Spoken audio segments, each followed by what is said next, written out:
The world is a scary place where danger lurks around every corner. These are the incredible true-life stories of people who face their most desperate hour and live to tell about it. Tonight, a stealth bomber falls out of the sky and crashes into a backyard picnic.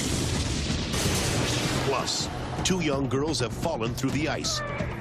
Can anyone save them? Then, it's high drama when a hot air balloon explodes against a high-tension power line.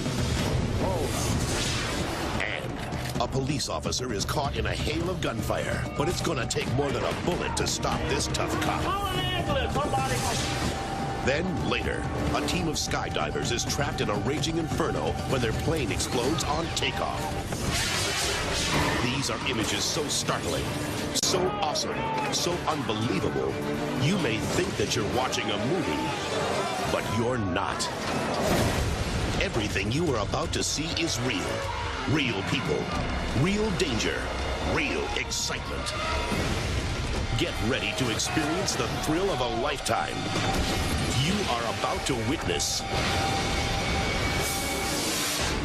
the world's most amazing videos.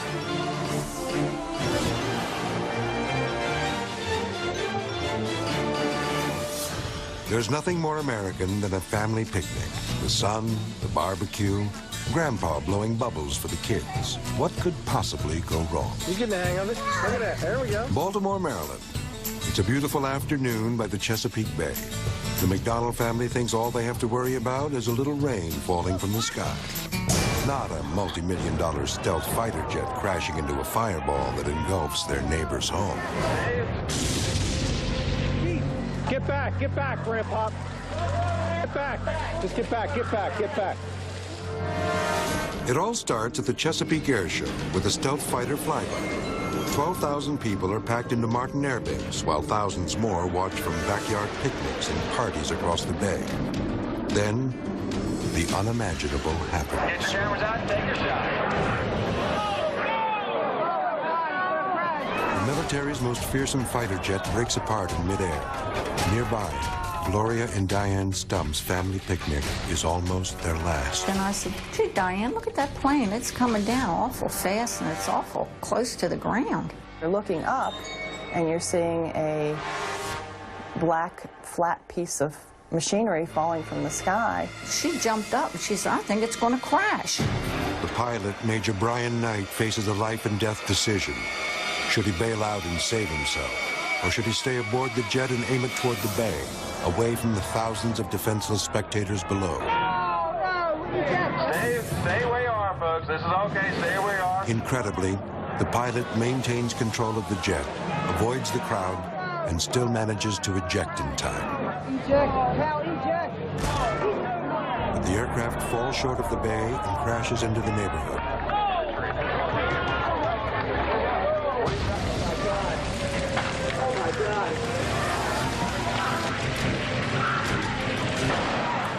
Get back, Grandpa. Geez, it's going to explode. What? All of a sudden, it blew up and exploded. Pieces of the cars and plane were just like blowing up and flying all over. People were screaming and people were running down the yard. It was just like total chaos. It was horrible. It really was horrible. Eyewitnesses can't believe that the pilot makes it out alive, ejecting at the last possible moment. We've got a good shoot. I could see that this guy stayed with this plane until it almost hit the ground. I started to run over toward the house, and at that moment, the pilot fell right in front of me. Gloria and Diane come to the aid of the heroic pilot. Later, at a press conference, he reflects on that fateful moment. After I landed and Diane Stump came up to me and said, well, I don't think anybody was in the house, I was incredibly relieved. He kept saying, you know, is everybody okay? I tried to make it to the water. He was very intensely concerned about the people on the ground. I knew where I was. I knew that I was over a neighborhood, and that really, that scared me, to be honest with you. I thank the Lord that nobody was in that house, because they would have been dead today. If it hadn't been for the quick thinking of Major Knight, thousands of lives could have been lost. It's the first time I've ever seen anything like that, and I don't want to see it again.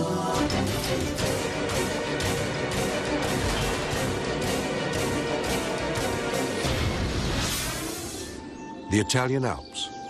For hikers, these mountains are paradise on Earth. A home video camera captures the beauty of a 1,000-year-old glacier rising out of Lake Miyagi. A group of tourists moves closer to the massive frozen cliff, when suddenly the ice begins to break apart.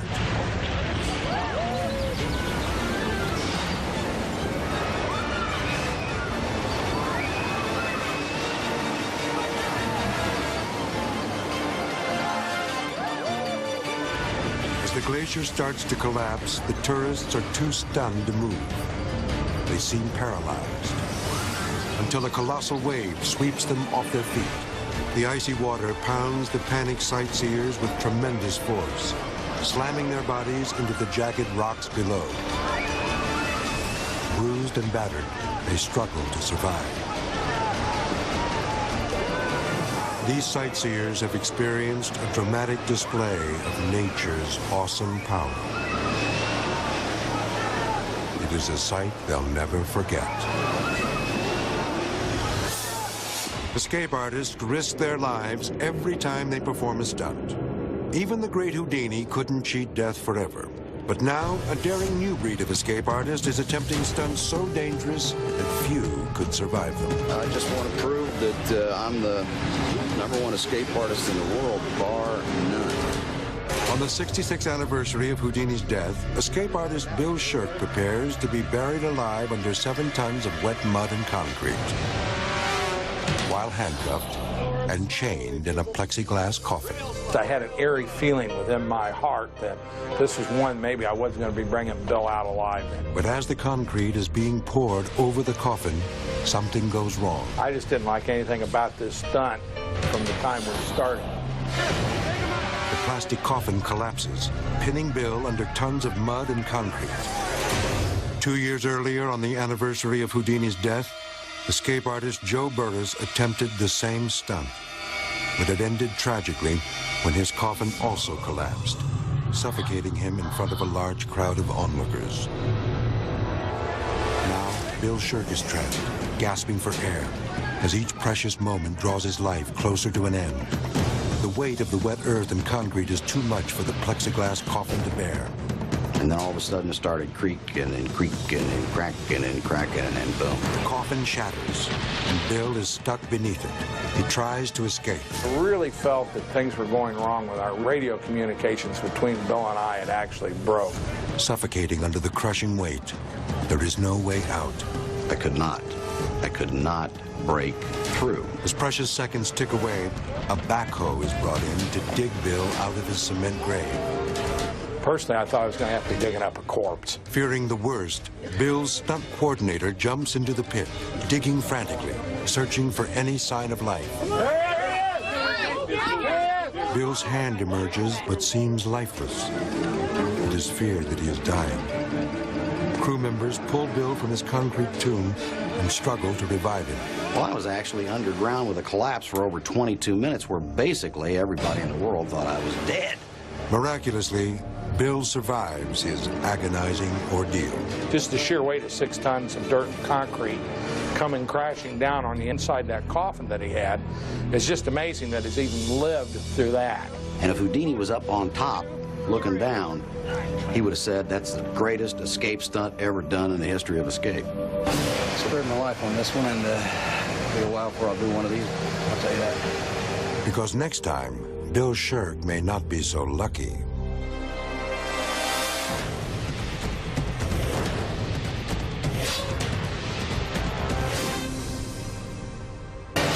Coming up, a plane explodes on takeoff, trapping 30 skydivers inside.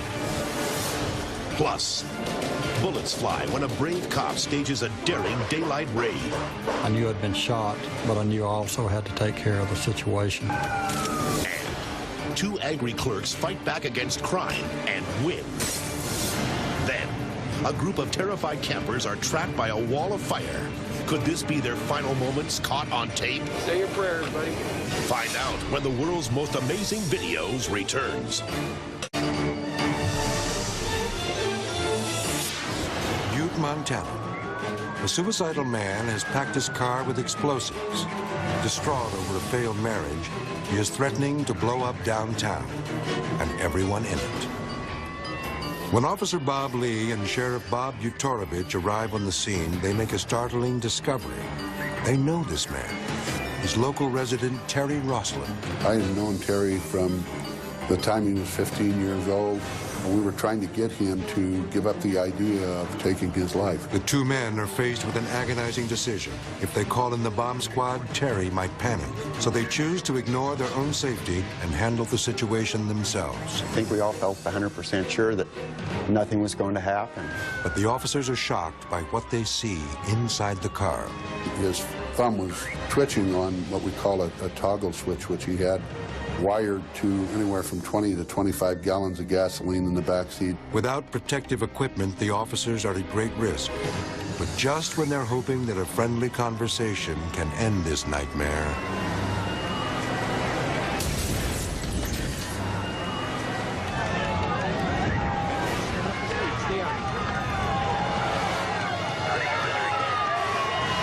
Man down over here, on your left. somehow Sheriff Utorovich manages to struggle to his feet.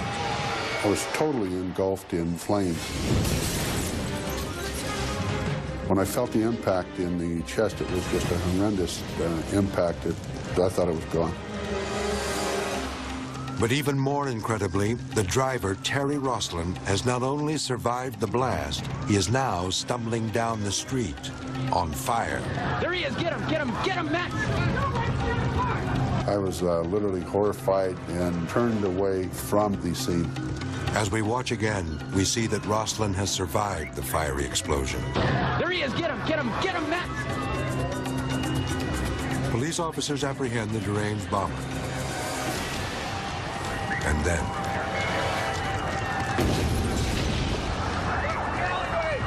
the scene is jolted by another powerful blast. Get that police car out of there. You better get out of here.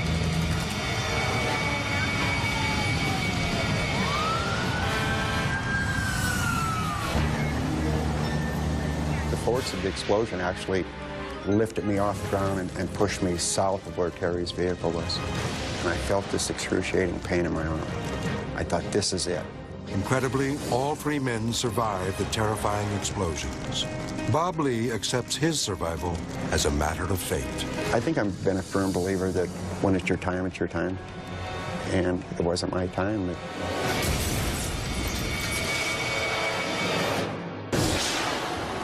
Sao Paulo, Brazil. This concert hall has recently been renovated to the tune of $85 million. Tonight's performance celebrates the grand reopening. But as the crowd rises to sing their national anthem,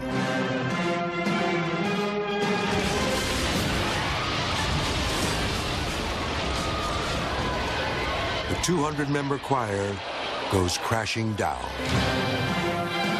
The brand new bleachers collapse to the amazement of the audience and orchestra. 43 people suffer minor injuries, but thankfully, everyone survives.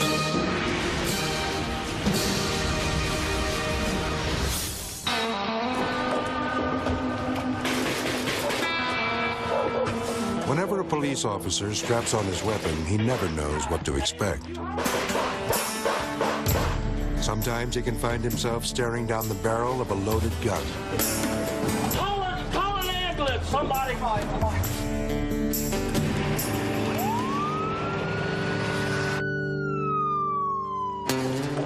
Jackson, Mississippi. Police surround the home of a suspect wanted on a drug charge.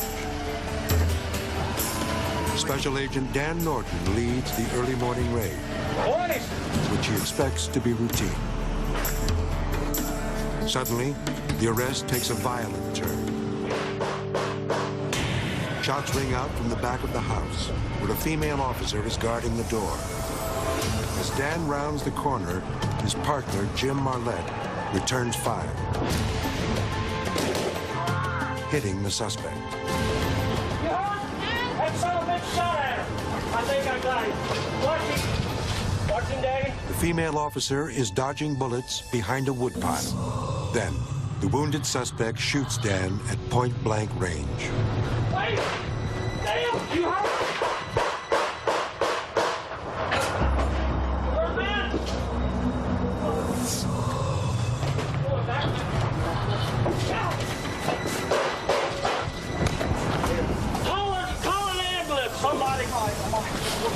Hey, Vance! You can get an ambulance?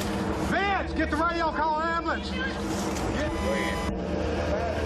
But this cop isn't frightened. He's furious. I was angry that he actually had the audacity to shoot the police. First thing I did was grab my chest because of the pain. I knew I had a vest on, so I didn't know if the bullet had penetrated the vest or not because I did have blood on my shirt. Marty! Marty! Although in pain, not even a bullet can stop this tough cop. I knew I'd been shot, but I knew I also had to take care of the situation.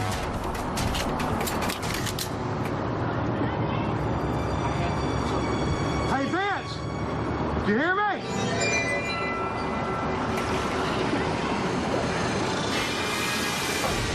Hey, we're the police. Now, come on. The suspect does not respond, but the officers need to see what's going on inside. It's a policeman. Slide the gun on the floor. It's not the smartest thing in the world to stick your head around the corner when someone has a weapon on the other side. Hey, you guys got a mirror? No, I sure don't. Dan has a plan. He grabs a piece of wood and breaks a mirror off the suspect's car.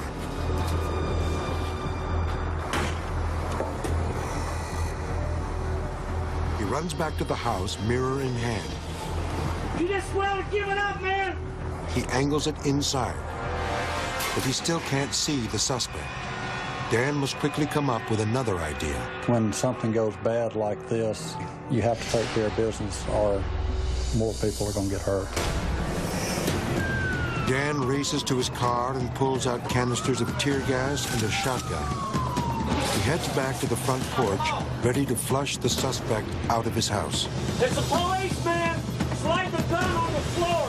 Suddenly, another voice cries out. Police don't realize that the suspect's wife is in the house. Tell him to lay down on the ground. Lay down on the ground and crawl. Don't let the gun out here where he sits. Slide the gun hard. Tell him to crawl. Put him on the... Put him on the floor. He is on the floor. Hands on the back of his head. Although Dan has already been shot, he moves in. There's no immediate sign of the suspect, but there's plenty of evidence of the furious gun battle.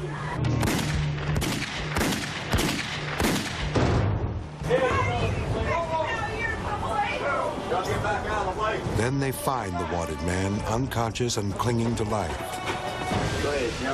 His wife is by his side. He did have another weapon beside him. It was a rifle. He'd been lying there trying to load a rifle, and I guess had passed out from loss of blood. Paramedics quickly rush the man to a nearby hospital, where he survives his wounds. Luckily, the bullet fired at Dan's chest narrowly caught the edge of his protective vest. If I had not put on my vest that morning with the close range that we were at, it probably would have killed me. Call an ambulance, somebody. Agent Dan Norton knows he's lucky to be alive. I think most definitely someone was looking out for me. Watching, Daddy.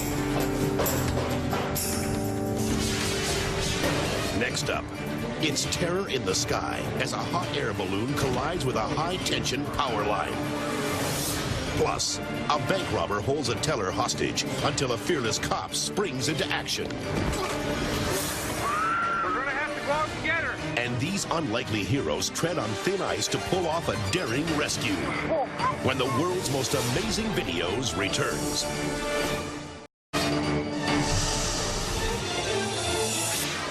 hot air balloons float above the landscape, splashing the sky with vibrant color. They defy gravity to become one with the clouds. Albuquerque, New Mexico. Balloonists from all over the world soar above the beautiful high desert. Oh, it's like a rainbow. They're just all the different colors and shapes of all these balloons. At the Albuquerque International Balloon Fiesta, the pilots begin their descent into the landing zone. Watching from his hotel room, tourist Arthur Minizoli is awestruck. I grabbed my camera and ran outside and started photographing all the balloons. But suddenly, a shift in the wind sends the balloons off course. Some pilots are forced to land in dangerous locations, while others are blown into nearby buildings. One is headed for disaster. So I ran around the balcony and was photographing it as it apparently was going to descend into a Little League baseball field. The wind propels the balloon into the path of high-voltage power lines. I could see through the viewfinder that there was obstructions in the little field there. The pilot struggles to control the runaway balloon, but it hits the electrical wires, causing sparks to fly. When they first went into those power lines, there was an enormous flash. The basket hangs perilously. The power lines, coursing with deadly volts of electricity, continue to arc and crackle. The balloon's highly flammable propane tanks could explode at any second. It's one of those things where your heart misses a beat. You know something's going to happen. Rescue trucks are racing to the scene, but nothing can stop the inevitable. You go call with ambulance. Call a rescue or something. Oh.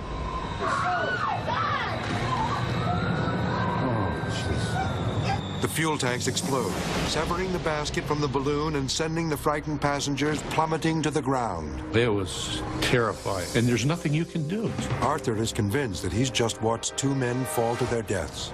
Oh, I'm telling you, when you see that separation in the basket fall, you think, there they go. And if they were alive, they're not going to be. But as the dust settles, he sees a sign of life.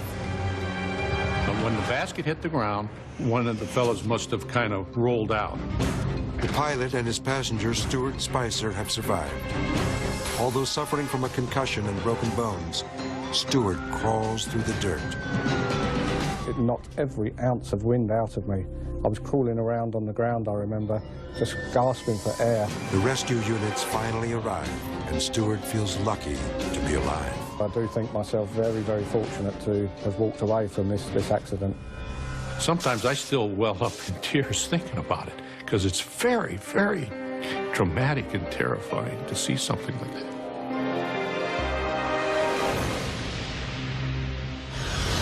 Sao Paulo, Brazil. A crazed bank robber holds a frightened teller hostage, threatening to slit her throat. The feeling of the knife on my neck was horrible. For hours, police tried to negotiate with no success. He was very nervous and flustered, capable of anything. Rosalina Mendonca knows that the razor-sharp blade is only inches away from her jugular. I felt that at any moment he could stab me. Finally, Lieutenant Paulo Enrique sees an opportunity and strikes with a vengeance.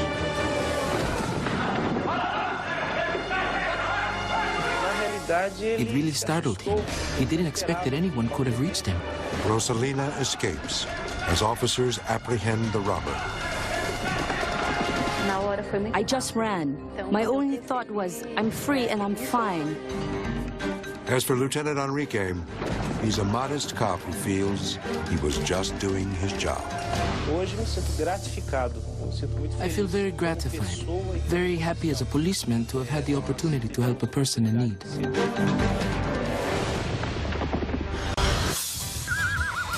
Beartooth, Montana. Brothers Bob and Ron Michelson ride their favorite horses, Bull and Waco, up the mountain for their annual camping trip with their buddies.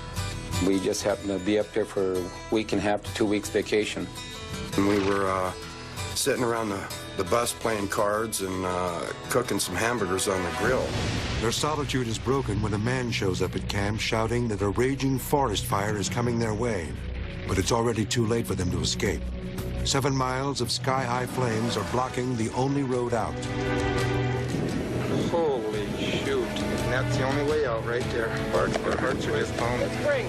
Spring's going up. This is what we got coming towards us.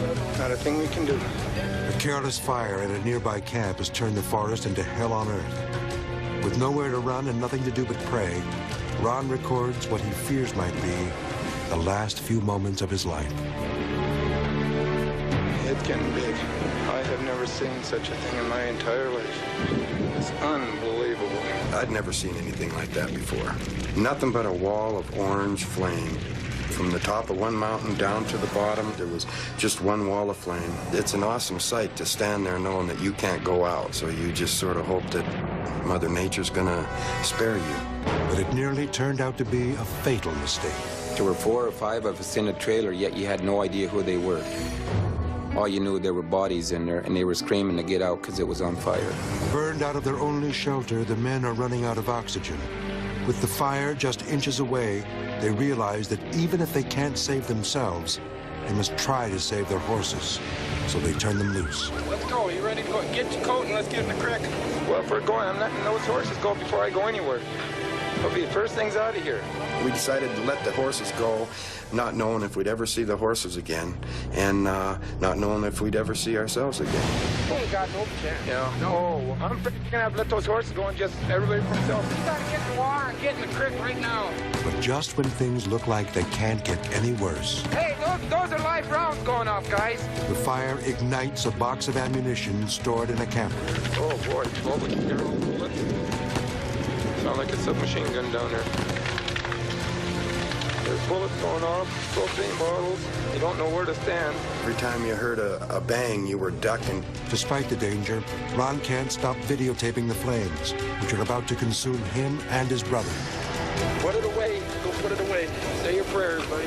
As I was filming this, right before the fire got to us, my brother yelled at me to just get rid of the camera. And that's when the fire came down on us. Ron and Bob know that their last hope is to take refuge in the creek.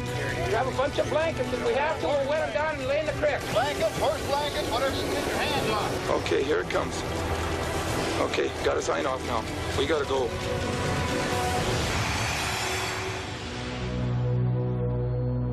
Luckily, the defenseless men are spared when the fire finally burns itself out. Gary, we got our life, buddy. We got our life. Made it through the fire. A bunch of scared puppies. But everybody that hung together were all still here. The smoke disappeared, and then you could actually see what had happened, and the vehicles were still burning, and ammunition was still going off, and it looked like a graveyard. But did that graveyard include their horses, Bull and Waco? The brothers fear the worst. Heard a noise out the driver's window of the truck and looked over, and here come both our horses right back down the trail. And like I said, if there was a bright spot in the whole thing, that would have been it. By that time, we were feeling real lucky and real happy. The first time I saw the video after the fire, sitting down on the couch watching it with the family and stuff, I really realized how lucky we were to come out of there unscathed. I thought we were dead. So did my brother. Up next, it's panic at the amusement park when a young girl takes a terrifying plunge from the top of a Ferris wheel. Plus, 2 pilots are trapped on the nose of a burning plane. How will they survive? I thought any minute it was going to explode. Find out when the world's most amazing videos continues. Each time they jump, skydivers gamble with their lives. It's an incredible release. It's an escape, even if it's only for a minute at a time. And each time they land, they've beaten the odds. But these skydivers are about to tempt fate without ever leaving the ground.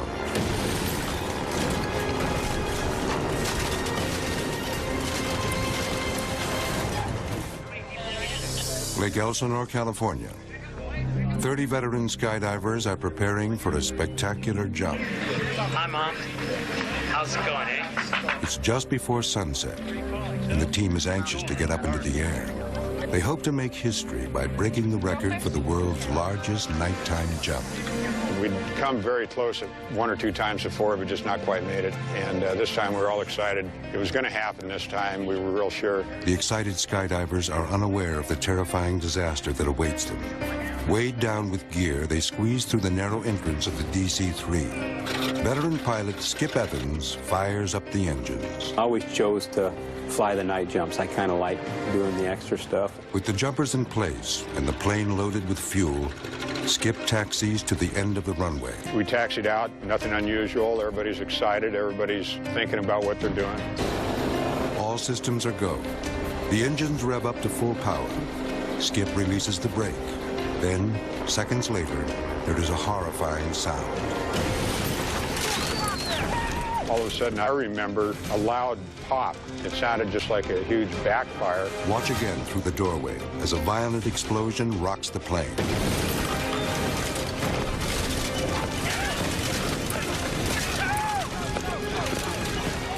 It's not a backfire. It's the left propeller snapping off and shredding the engine. There was fire, there was flames, there was smoke. 32 people are now trapped aboard a blazing fuselage of fuel. And there's only one way out. My personal feeling was we're not getting off this aircraft. It's either going to blow up before we can get out of here, or we're going to burn up, or we're all going to be asphyxiated with the smoke. Terror grips the passengers and crew when they realize they have only seconds to escape. There was a lot of screaming and panicking going on in the back of the airplane. I couldn't see what was going on because of the smoke. It was so great in the inside. Skydiver Chet Bennett springs into action. I just reacted. I did what was just a natural thing to do. Forcing his way past the frantic skydivers, Chet finds the rear hatch and starts pulling them to safety. There's nobody that could have handled it any better. Remarkably, all 30 jumpers escape the inferno. But in the cockpit, the crew is still trapped. I didn't think that we was going to get out of the cockpit. Overcome by smoke, Skip and his co-pilot Mike desperately claw their way through the top hatch. I thought any minute it was going to explode. Mike fears his only chance is to leap from the plane to the flames below. He looked at me with a puzzled look, like he was going to jump off the nose. Like, what else do we have? I said, follow me. Skip leads Mike through a blinding cloud of smoke and fire, down to the tail of the plane. Then I got away from the airplane, because I thought it was going to blow any time. Moments after they leap from the wreckage, the fuel tanks ignite. Now the DC-3 is engulfed in flames. Thankfully, everyone gets out alive. But had the plane actually become airborne, this story might have had a different ending. If that prop would have come apart just a few seconds later, nobody would have lived through it. I'm sure of that. Their dream of a record-setting skydive may have gone up in flames. But thanks to the heroic efforts of Chet Bennett, they lived to jump again.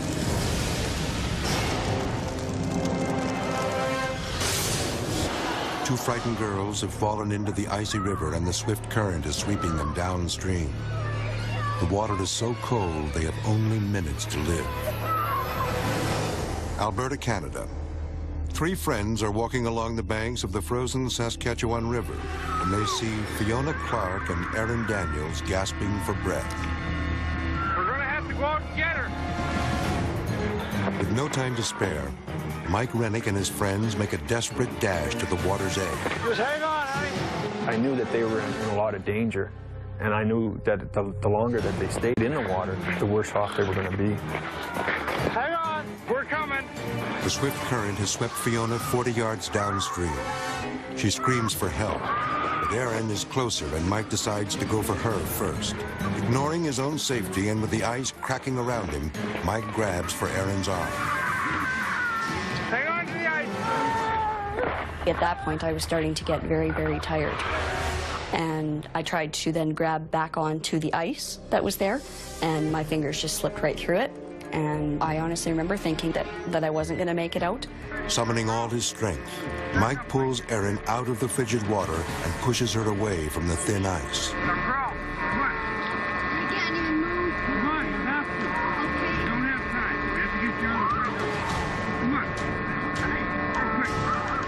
Aaron is safe. But there's no time to celebrate. Now they must race downstream where Fiona is waging a frantic battle to stay alive. You hang on, honey. My biggest fear when I was holding on to that ice and it was breaking and the current was pulling me under was that I'd be stuck under the ice and that would be it. The raging current is taking its toll. Fiona is going under. Mike crawls out cautiously. There might be too much weight there. Back up the rest of you. You could hear the ice cracking around him, like a loud crack. At that point, I was really scared because I knew, oh my gosh, the ice is too thin and you're not going to be able to save me. The men stretch out to form a human lifeline. Yes, you can. Come on now, come on. Don't give me that. Come on. Get your foot. Come on. Give me that foot. Mike grabs onto Fiona's foot, but quickly loses his grip. Now Fiona has to help save herself. Mike is determined not to let her give up. Okay, start kicking. Kick. Come on, kick. Kick.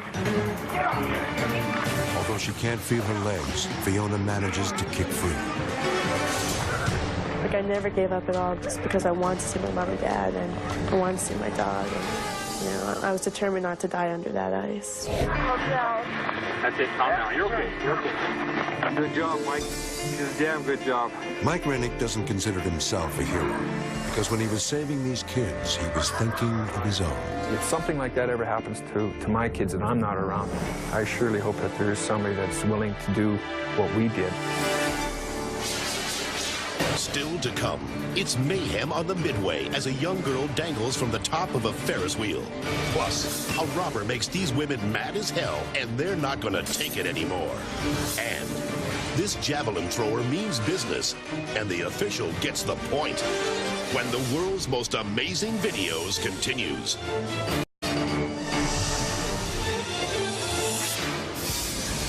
Amusement parks. On these wild rides, the screams are real, but an old-fashioned Ferris wheel couldn't scare anyone, or could it?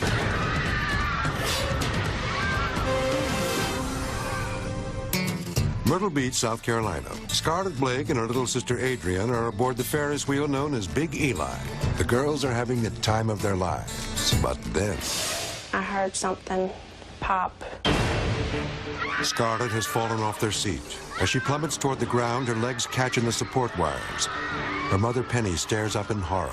I almost had heart failure because I knew my kids were on there. There was one person hanging upside down trying to catch on, and I recognized my daughter's clothes. Penny is in shock, watching her daughter dangle 47 feet in the air. Her life is now hanging by a thread. And I was scared if I called out to her that she would look for me and maybe lose her grip. With no regard for their own safety, park employees climb up the Ferris wheel, knowing that any second Scarlett could fall to an almost certain death. She cries out that her legs are starting to go numb. So I just said, please don't let her fall, and just stood there and watched, helpless. But just as she is about to lose her grip, the workers reach out and keep her from falling. They hold on long enough for more help to arrive. With no time to spare, firefighters pull the terrified girl to safety.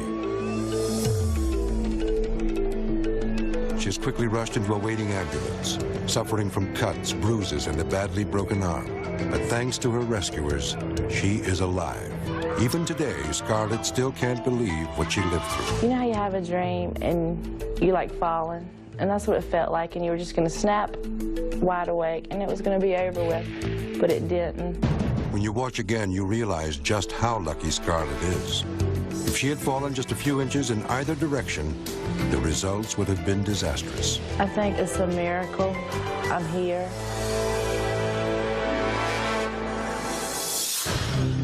Liquor store clerks. Tragically, they're often the innocent victims of gun-toting robbers. Tulsa, Oklahoma. You want a glass of plastic? Gene Casey and Debbie Ellison are working the late shift at the Springdale liquor store. We were talking about what if something would happen, you know, like somebody would come in to rob the store. And we both agreed, man, we'd give the money. But just 30 minutes after the conversation, their resolve would be put to the test. Danny Carter, an ex-con with a history of armed robbery, enters the store. And he just looked like a normal, everyday person, not threatening or anything of that nature. With the calculated ease of a veteran criminal, Carter shoves his hand into his pocket and demands that Debbie give him the cash.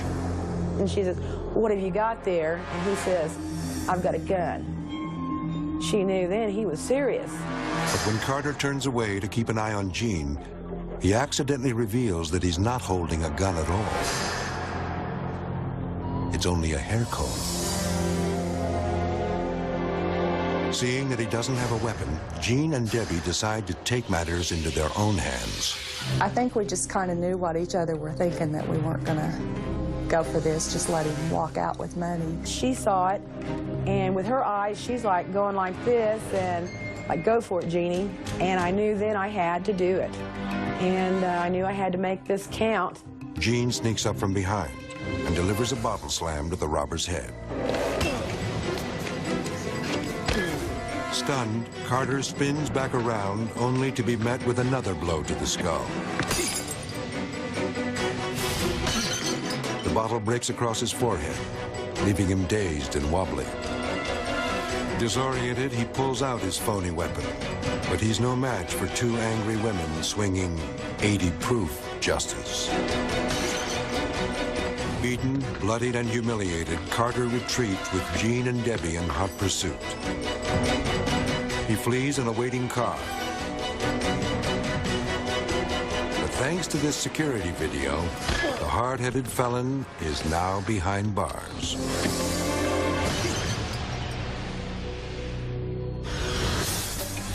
Oslo, Norway. Cameras are rolling when a track and field event becomes the scene of a bizarre accident. Finnish javelin thrower Juha Laukkanen needs just one more mighty toss to win the competition. He's in perfect form and gives it all he's got. Official Håkon Lund stands ready to judge the throw, but the blinding afternoon sun makes it impossible for him to see that the javelin is flying much further than expected. The judge quickly removes the spear, but the pain is too much to bear. Remarkably, he suffers only a minor flesh wound. Had he been standing just 3 inches to his left, the javelin would have plunged right into his chest, resulting in instant death.